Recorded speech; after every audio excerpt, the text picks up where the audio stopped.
Comment trouver un insight consommateur adapté à votre produit ou à votre marque? Les campagnes de com sont souvent élaborées à partir d'insights consommateurs.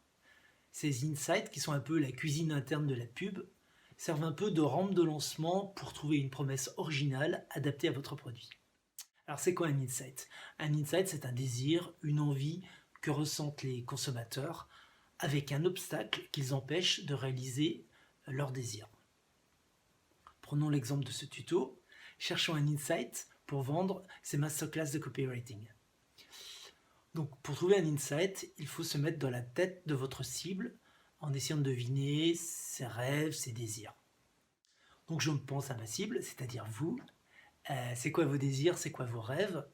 Bon, alors si vous regardez ce tuto, c'est que vous cherchez peut-être à avoir des idées plus facilement et vous avez peut-être aussi envie de devenir concepteur-rédacteur. Écrivez votre insight comme si c'était vraiment vous la cible.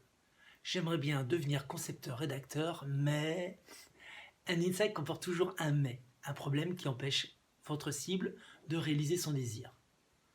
Du coup, imaginez les freins de votre cible. Il y en a souvent plusieurs. Exemple, j'aimerais bien devenir concepteur-rédacteur, mais je galère pour trouver plein d'idées.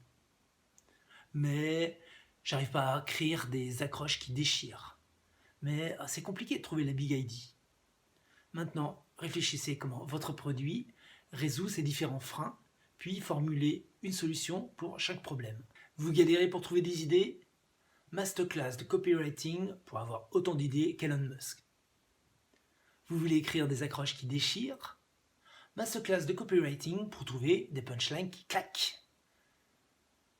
Vous rêvez de trouver la big idea? Masterclass de copywriting, les astuces des pros en tuto. Si vous voulez trouver encore plus d'insights, fouillez dans vos souvenirs personnels. Par exemple, si vous travaillez sur un produit financier, pensez à vos galères de banque.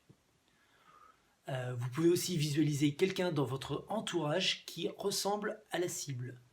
Par exemple, si vous travaillez pour Hermès, mettez-vous dans la peau de votre tata qui a claqué 1000 boules pour s'acheter son sac Kelly.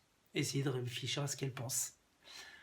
En tout cas, le truc, c'est de se mettre le plus possible dans la tête de votre cible pour trouver un vrai vécu consommateur. C'est pour ça qu'on dit qu'un concepteur-rédacteur, c'est un peu le comédien des marques.